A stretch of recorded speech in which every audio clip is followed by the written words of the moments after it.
Ask yourself this: what evidence do I have that supports or disproves this story I'm telling myself? How would I act if this story wasn't true? Ooh, that's a powerful one. Hello and welcome to Stories and Lessons. My name is Amy Ebert and I'm your host for today's podcast.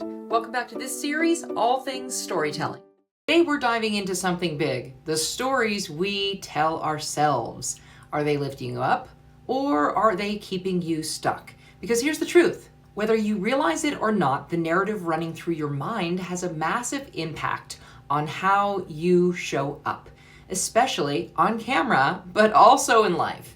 Now, before we get into the action steps, I want you to take a moment and think about a story you've been telling yourself lately. Maybe it's something like, I'm not ready, or who am I to put myself out there? Or maybe it's even subtler, like feeling that you need to always be perfect, or that one mistake will ruin everything. We all have those stories, but the question is, are they empowering you or are they holding you back? I've been fortunate to work with some of the most confident, successful people, and guess what? Even they struggle at times with the stories they tell themselves. It's not about whether you have these stories, it's about whether you can recognize them and flip the script.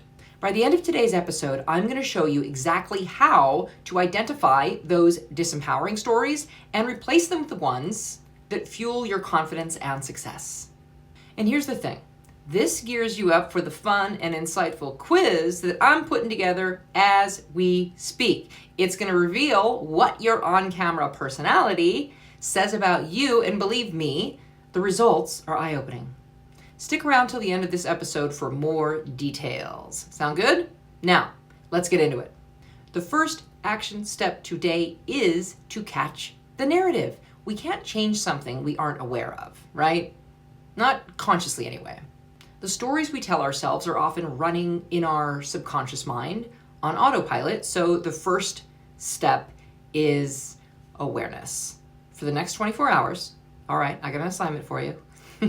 I want you to really pay attention to the thoughts that pop up in your mind, especially when you're feeling stressed or uncertain. Ask yourself, what story am I telling myself right now? Is this thought empowering or is it shrinking me? Write them down. Yes, I mean it. Physically seeing these stories on paper, writing these out, has a way of making them real so you can start to challenge them. Here's something critical you need to understand about the stories we cling to, which brings me to step 2, challenge the story. Once you've caught the narrative, ask yourself, is this story even true?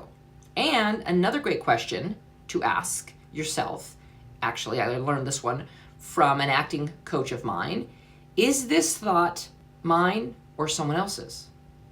That question alone sometimes is enough to dissolve the negative thought right then and there. We often take these internal narratives as fact when really they're just interpretations or landed there somehow in some other way societally.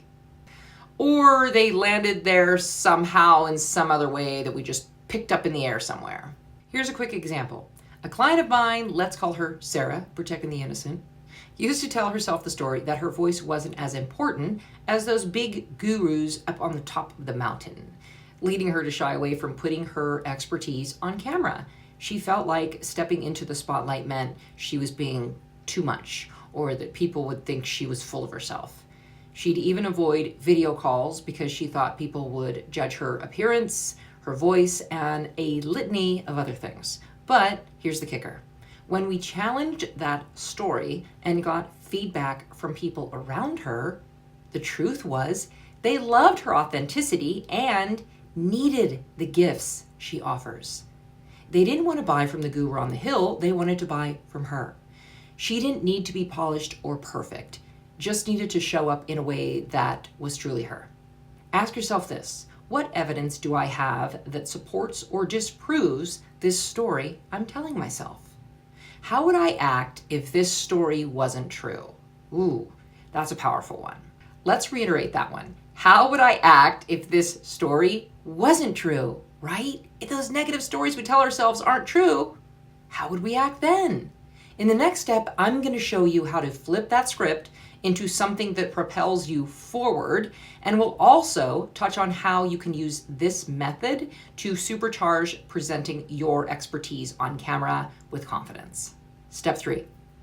It's all about rewriting that narrative. Now that you've caught the disempowering story and challenged its truth, it's time to replace it with something that does serve you.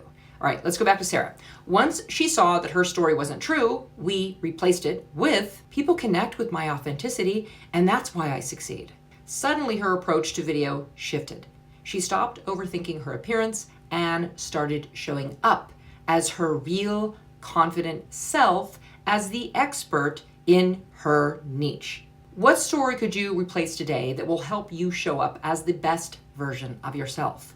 Whether it's on camera, at work, or in your personal life, the new story should align with the person you want to become, not the person you think you have to be or should be. No shitting on ourselves.